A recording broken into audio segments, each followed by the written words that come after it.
Hello students, today we are going to learn history chapter number 3, the Delhi Sultanate. In this particular chapter, we learn in our very first chapter that first regional kingdom fight between them, right? They have conflicts between them and Turks take the advantage of that and capture the rule, right? So in this particular chapter we are going to learn about them only, how Delhi Sultanate forms. India did not face any major invasion for more than 150 years after the raids of Muhammad Ghazni.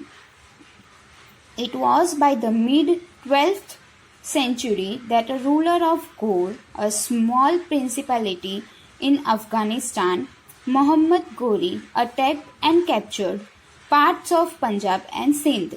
What is written down here, student? Muhammad Ghori. India does not experience any kind of invasion more than 150 years after that. Which one? Muhammad Ghori's invasion. Now, who is Muhammad Ghori? So, he is the ruler of Ghor, that is a small principality of Afghanistan, attacked and captured the parts of Punjab and Sindh in India. In 1191 AD, he clashed with Prithviraj Chauhan in the first battle of Tarin, but faced defeat.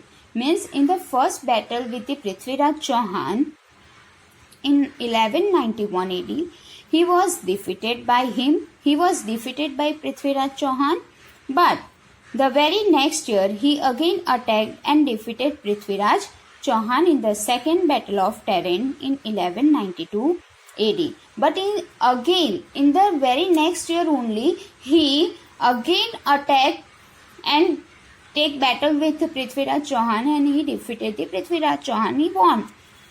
This result in the Turkish rule over India. Means from this particular time only, from the Ghori's invention only, Turkish rule started in India. This Turkish ruled from Delhi from 1206 AD to 1526 AD. This is the time duration. Delhi सल्तनत कितने time तक उन्होंने rule किया था? तो 12th century से लेके 15th century तक उन्होंने रूल किया था. Now different dynasties came over to establish their rule in India, and we are going to learn about first whose dynasty came, then afterwards whose came, afterward like that. First we are going to learn about in the very first 12th century, slave dynasty came in India. The rule of slave dynasty begins with the accession of Qutbuddin Aibak and continued till Balban. In between them, Iltutmish, Rukuddin, Razia and Nasiruddin Muhammad rule in different periods of time. What is written down? Slave dynasty जो है, slave का मतलब क्या होता है student? If I can speak in Hindi, slave means what? Ghulam, right? हम किसी के अंडर वर्क करते हैं as a slave, right? So that is the slave dynasty. तो ये जितने भी रूलर थे वो क्या थे? तो वो स्लेवरी में वर्क करते थे और उन्हें अपना इंडिपेंडेंस चाहिए था. That's why they fight with their ruler only and become independent, cheat करके या फिर फाइट करके. Now see what is written down over here. Qutubuddin Aibak से लेके बालबन तक बहुत सारे रूलर्स थे स्लेव डायनेस्टी के जिन्होंने रूल किया था. And here are some names: Iltutmish, Rukuddin Aibak, then Razia and Nasiruddin Mohammad. All these rulers were called Mamluks. Why they were called Mamluks? In Arabic, which means slave or the sons of slave. What do you mean by Mamluk? Mamluk is an Arabic word and it means only slave, or you can say the son of slave, जो hierarchy होती है, right? All the rulers who ruled the Delhi Sultanate from 1206 to 1286, from Qutbuddin Aibak to Balban, together formed the slave dynasty. Now we are going to learn about each and every individual person. First we are going to learn about the Qutbuddin Aibak. The duration of his rule is 1206 to 1210 AD, means of the 4 years only.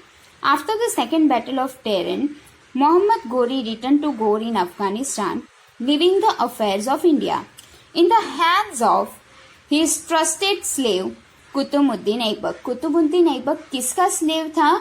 तो मोहम्मद गोरी का वो क्या था? Slave था. और जब मोहम्मद गोरी जो थे वो इंडिया में इन्वेंशन करने के लिए आए थे तो उन्होंने अफगानिस्तान में उनका जो रूलिंग था वो किसके हैंड में दे दिया था? किसको ट्रस्ट करके दे दिया था? कुतुबुद्दीन ऐबक को. So after the death of Mohammad Ghori in 1206 Aibak took over the control of the Delhi सल्तनत.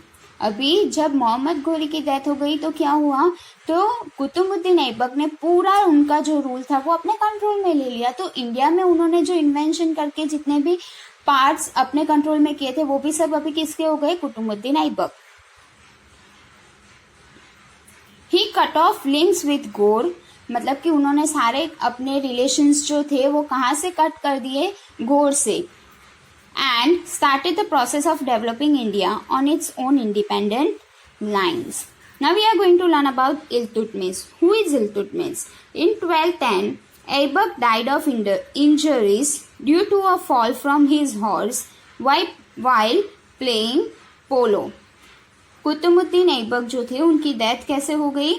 तो वो जब क्या कर रहे थे? अपने हॉर्स पे बैठ के राइड करके पोलो खेल रहे थे तो वहां से उसके ऊपर से गिरने से उनकी डेथ हो गई थी. Aibak was succeeded by his son in law Iltutmish. Iltutmish कौन है स्टूडेंट्स? कुतुबुद्दीन ऐबक के सन इन लॉ है, मतलब कि जमाई. Thus, the principle of heredity of son succeeding his father was checked at the outset. It was Iltutmish who is regarded as the real consolidator of the Turkish rule in India. Real consolidator means what? हम ऐसा कह सकते हैं कि Turkey's का जो main ruling duration था वो किसके पीरियड से स्टार्ट हुआ था? इल्तुतमिश के पीरियड से स्टार्ट हुआ था. He managed to crush his rivals. अभी यहाँ पे लिखा है कि कैसे उन्होंने अपना रूल पावरफुल बनाया था. He managed to crush his rivals, both the Turks and the rebellious Rajput. Rebellious means what, students? Rebellious means you can say rebellious means stronger. He also showed his wisdom when he refused to give shelter to Jalaluddin, the Khwarizmi ruler who was escaping from the invasion of Genghis Khan, the Mongol invader. उन्होंने क्या किया था? तो जो जलालुद्दीन थे उनको क्या कर दिया था? He refuse to give him shelter, मतलब कि उनको सहारा देने से उन्होंने मना कर दिया था. वाई? बिकॉज वो कहाँ से भाग के आया था? तो चंगेज खान के साथ जो उनका बैटल हुआ था वहां से वो जलालुद्दीन जो थे वो वहां से एस्केप होके आए थे. And Genghis Khan is also a Turkish person, right? Turkish ruler. तो उनके वजह से उन्होंने अपने टर्किश रूलर को सपोर्ट किया था, ना कि कोई और पर्सन को. Now thus he shaped the ancient Delhi Sultanate from death and destruction. While taking all the decisions, Iltutmish consulted the Turkish nobles. Nobles means what, students? Nobles कौन होते हैं? तो वो किंग जो होते हैं उनके कोर्ट में वर्क करते हैं. वो क्या वर्क करते हैं?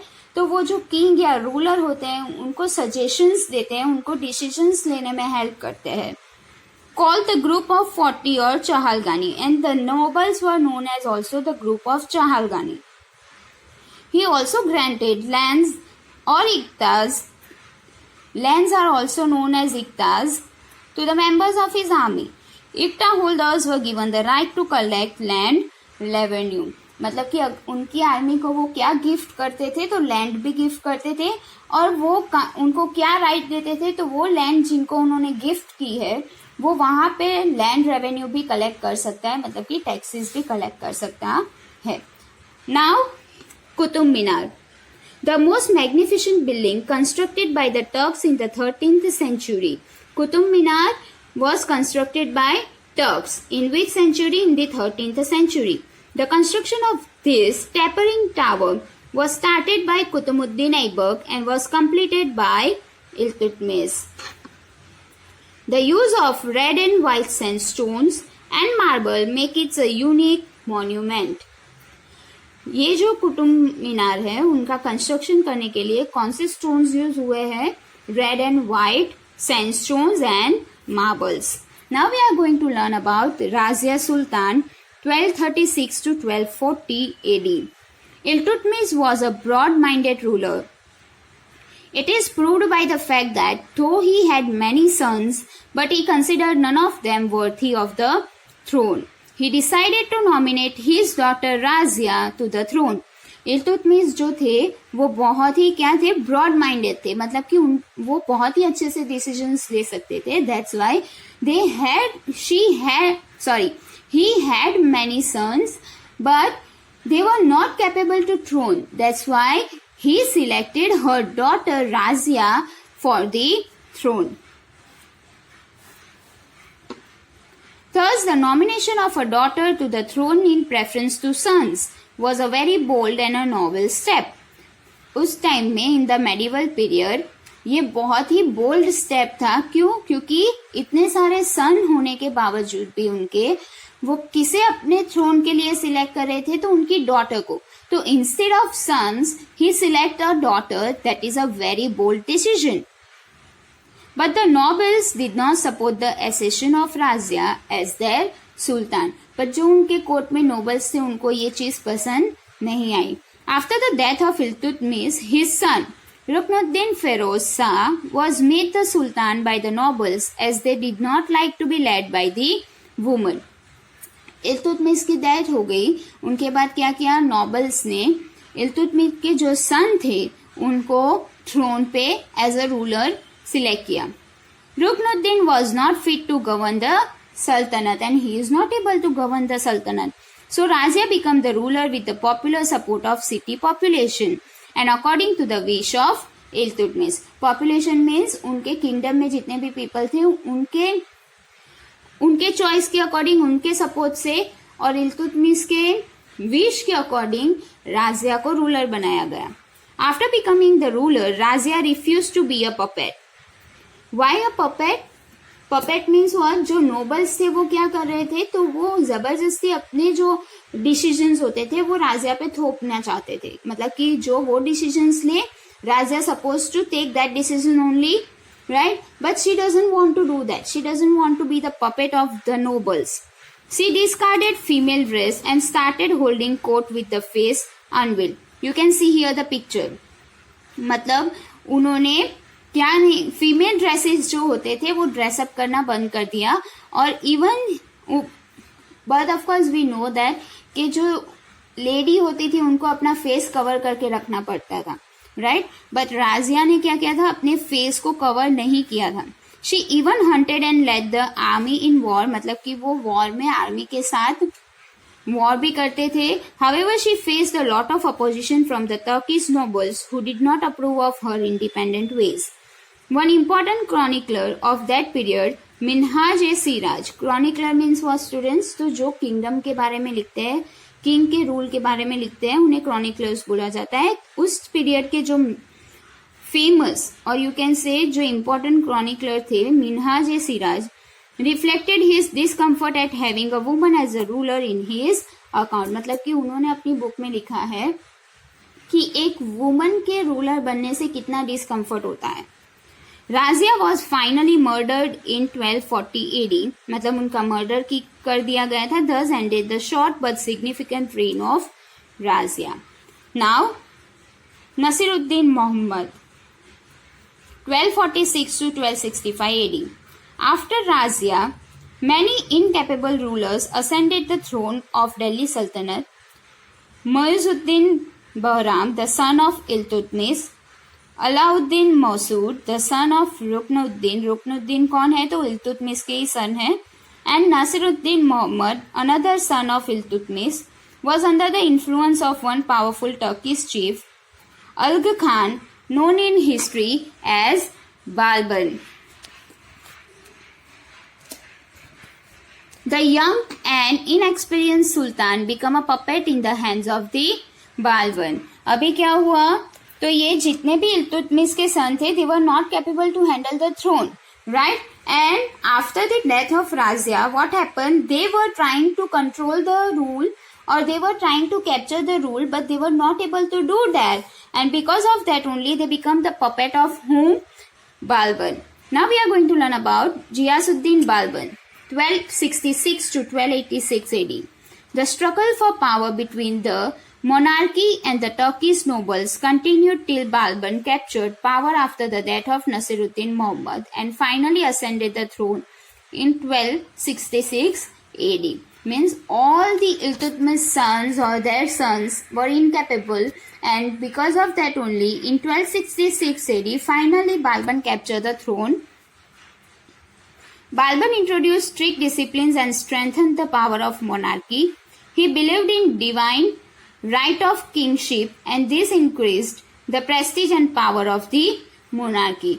जो बालबन थे वो क्या करते थे, बहुत ही स्ट्रिक्ट उनके रूल्स रेगुलेशंस होते थे और वो बहुत ही डीपली उन्हें फॉलो भी करवाते थे. वो किंगशिप में बहुत बिलीव करते थे and that is why only he become more powerful by his rules and regulations, by his discipline.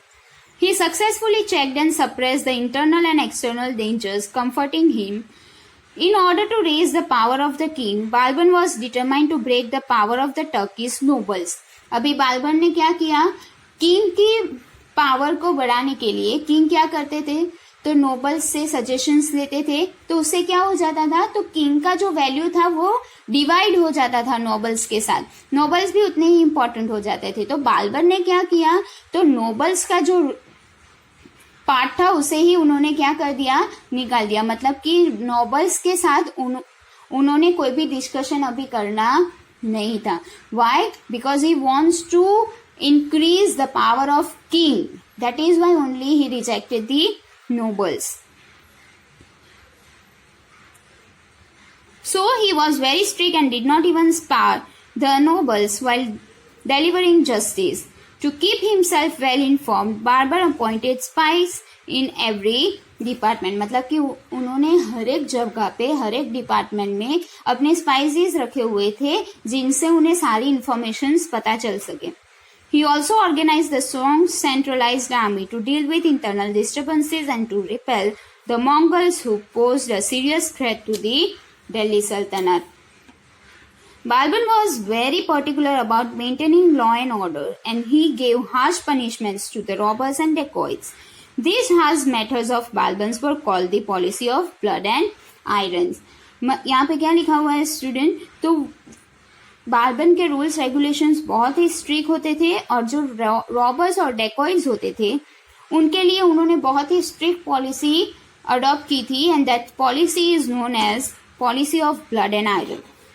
Moreover, in order to impress the people, Balban maintained a grand court.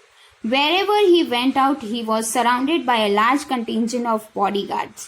जैसे अभी होते हैं bodyguards, है ना, हम देखते हैं एक्ट्रेसेस होती है, एक्टर्स होते हैं या कोई भी बिग पर्सनालिटीज होती है तो उनके अराउंड बॉडीगार्ड्स होते हैं उनको गार्ड करने के लिए. तो बालबन ने इन दैट मेडिवल पीरियड अपने अराउंड एक आर्मी फोर्स रखा था, that is the bodyguard. They work as a bodyguard. Balban introduce the customs of sijda and paibos, that is a jamin boz, means it is also one kind of tax. It was done to emphasize that the nobles were not his equals. He insisted that when the nobles came to court, they had to lie down on the floor and kiss the monarch's feet. उन्होंने क्या किया था, what is written down over here? What he emphasized, वो किस चीज पे ज्यादा importance रखते थे कि nobles were not his equals. मतलब नॉबल्स जो थे, जो सजेशंस देते हैं वो किंग के इक्वल नहीं होते हैं. He is mention that again and again and because of that only nobles के जो पावर थे उनको कम करने के लिए उन्होंने क्या रूल रखा था कि जब भी नॉबल्स किंग के कोर्ट में आएंगे तो उन्हें क्या करना पड़ेगा, नी डाउन करके किंग के फीट को किस करना पड़ेगा. मतलब कि ऐसे उनका थोड़ा वैल्यू क्या हो जाएगा, पावर जो है उनकी वो कम हो जाएगी. Balban was one of the main architects of Delhi Sultanate. By asserting the power and prestige of the monarchy, he strengthened the Delhi Sultanate.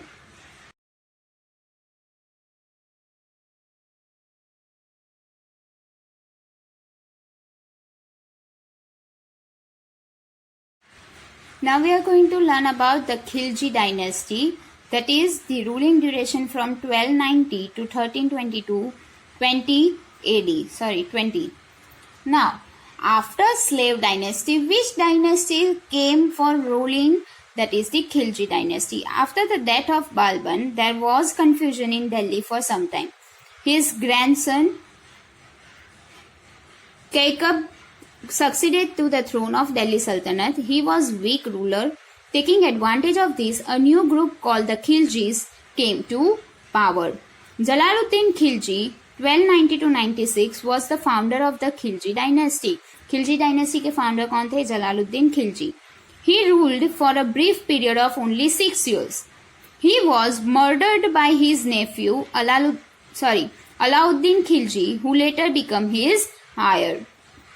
Now, if I can explain you, so you all see the recent movie Padmavat, right? In that Padmavat movie, Alauddin Khilji's character is there, right? So in a very starting of that movie, दिखाया गया है कि जलालुद्दीन खिलजी जो थे, he is the ruler of particular throne, और अलाउद्दीन खिलजी जो थे उनको वो थ्रोन हासिल करना था, और उन्होंने बाय चीटिंग हिम उन्होंने क्या किया था, तो उनका मर्डर कर दिया था, right? So you can see that seen in the movie and you can recognize that through this particular, that is only written down over here. Jalaluddin Khilji जो थे वो खिलजी डायनेस्टी के रूलर थे, और वो कैसे रूलर बने थे, कैसे उन्होंने खिलजी डायनेस्टी यहाँ पे एस्टेब्लिश किया था, तो बालबन के जो ग्रैंडसन थे वो वीक रूलर थे, और उसी का एडवांटेज लेके उन्होंने अपना डायनेस्टी यहाँ पे एस्टेब्लिश किया था, राइट? 6 years तक उन्होंने रूल किया, बट उनके ही नेफ्यू ने क्या किया, अलाउद्दीन खिलजी जो थे, he is the Neiphiu of Jalaluddin Khilji, और उन्होंने ही क्या कर दिया, रूल हासिल करने के लिए उन्होंने मर्डर कर दिया जलालुद्दीन खिलजी का. Now we are going to learn about Alauddin Khilji. Alauddin Khilji 1296 to 1360 AD.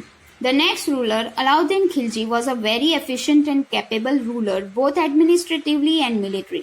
मतलब कि एडमिनिस्ट्रेशन भी उनका बहुत ही अच्छा था, उनका कोर्ट वर्क भी बहुत अच्छा होता था, और उनकी मिलिट्री जो थी, मतलब कि उनका आर्मी जो था वो भी बहुत स्ट्रांग था. During his reign the Delhi Sultanat expanded, और उनके ड्यूरेशन में दिल्ली सल्तनत बहुत ही एक्सपांड हुआ था, बहुत सारे किंगडम्स उन्होंने अपने कंट्रोल में लिए थे. Alauddin established a vast empire. His conquest of Gujarat gave him access to his ports and overseas trade. उन्होंने कहाँ पे कंक्वेस्ट किया था? गुजरात में. किस लिए? क्योंकि गुजरात क्या है, उसमें एक सी पोर्ट है, that is the Surat, right? तो पोर्ट के लिए और ओवरसीज मतलब कि दूसरी कंट्रीज के साथ ट्रेडिंग करने के लिए उन्होंने कहाँ पे कंक्वेस्ट किया था? गुजरात में. Alauddin also brought Rajasthan under his control. In the south, he sent his commander Malik Kafur to bring the rich kingdoms of the Deccan under the control. मतलब कि उनके जो कमांडर थे उनको भी उन्होंने वहां पे भेजा था, दैट इज दी मालिक कफूर. और जो मलिक कफूर थे वो कहाँ पे उन्होंने भेजा था? राजस्थान में. क्यों? क्योंकि वहां के जो डेक्कन प्लेट्यूज है वो बहुत ही फर्टाइल थे, और वहां पे अपना कंट्रोल करने के लिए उन्होंने अब Malik Kafur led 2 campaigns in South India. The first against Warangal in the Telangana area, and the other against Dwar Samudra and Mabar, that is modern Karnataka, and Madurai, that is in Tamil Nadu. मतलब कि जो मलिक कफूर थे उनको उन्होंने कहाँ पे भेजा था? तो साउथ में भेजा था कंट्रोल करने के लिए. वहां पे उन्होंने 2 कैंपेन्स किए थे, 2 बैटल्स किए थे, that is first in Telangana that is the Warangal, and second जो था वो कहाँ पे था? तो Dwarasamudra and Mabar, that is you can say in modern Karnataka, and Madurai, that is in Tamil Nadu. For the first time Muslim armies penetrated as far as Madurai in south and brought back untold wealth. मतलब कि जो ये मुस्लिम army थी उन्होंने बहुत सारा wealth वहां से कैप्चर किया था. To deal with the Mongols and to protect his vast empire, Alauddin Khilji raised a large efficient army.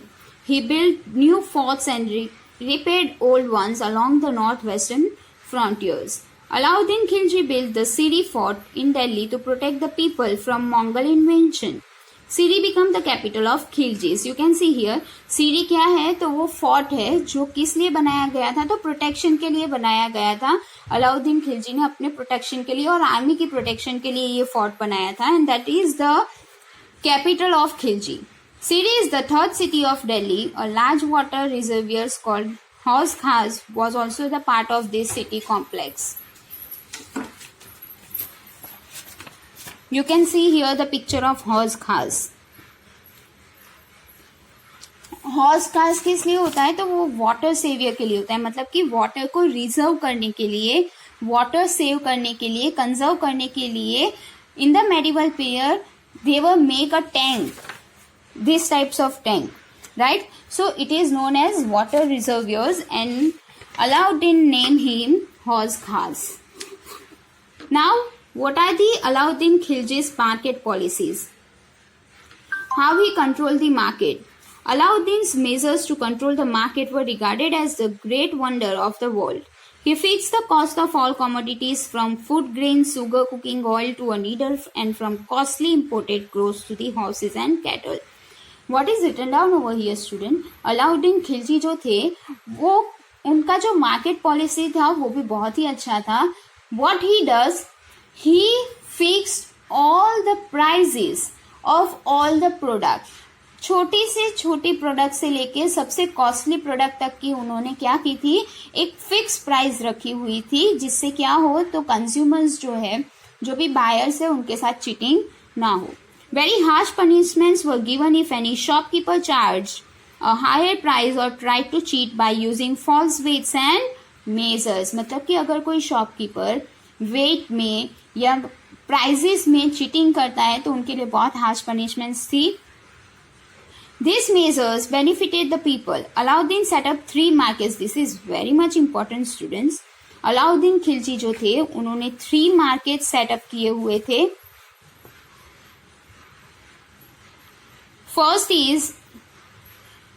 First market is for what? It is for the food grain, and second for costly clothes, and third for horses. The 3 markets are there. First is for food grains, second is for costly clothes, and third one for horses, slaves and cattle. Each market was under the control of the officer called Sahana. Very much important.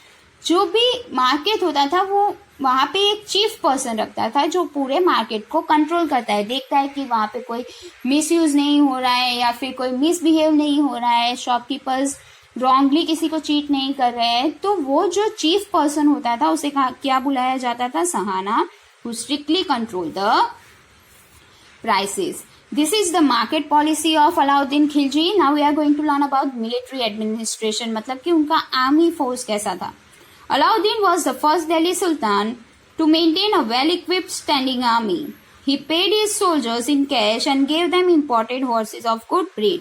मतलब कि वो क्या करते थे, अपने soldiers को पे करते थे, जैसे अभी सैलरीज होते हैं वैसे वो कैश में पेमेंट करते थे सोल्जर्स को, एंड इवन उनको अच्छी ब्रीड के जो हॉर्सेस होते थे, इंपॉर्टेंट जो हॉर्सेस होते थे वो भी गिफ्ट करते थे. The horses were branded so that they could not be exchanged for cheaper horses. और सोल्जर्स उसे किसी चीप हॉर्स के साथ एक्सचेंज भी नहीं कर सकते थे क्योंकि वो ब्रांडेड होते थे. A detailed description, very much important, students pay attention over here. A detailed description of each soldier was kept to prevent substitution. This was called चेहरा. मतलब कि हर एक इंफॉर्मेशन सोल्जर्स की लिखी जाती थी, हर एक डिस्क्रिप्शन सोल्जर का नोट डाउन किया जाता था, और वो जो भी पर्टिकुलर सब्स्टिट्यूशन था, मतलब कि वो जो रिकॉर्ड होता था जिसमें सोल्जर्स के बारे में लिखा जाता था, उनके सारे डिटेल्स होते थे, उन्हें क्या बुलाया जाता है, चेहरा. To keep a check he had regular supervision and parading of horses and soldiers. मतलब कि वो हमेशा चेक रखता था कि जो हॉर्सेस है वो एक्सचेंज नहीं हो गए हैं या प्रॉपर मेंटेन है कि नहीं है, सोल्जर्स को जो दिए जाते थे वो. Alauddin constructed a new garrison town name Siri for his soldiers. Siri हमने अभी यहाँ पे देखा कि सीरी क्या था, third city of Delhi, and it is become the capital of first capital of Khilji, right. तो garrison means what? Garrison means a fortified area, मतलब कि जहाँ पे फोर्ट बनाया गया है, that particular area is known as garrison town. Now we are going to learn about the land revenue system of Alauddin Khilji's. Apart from the control of market, Alauddin took important steps in the field of land revenue administration. He decided that land revenue would be assessed on the basis of measuring the land under cultivation.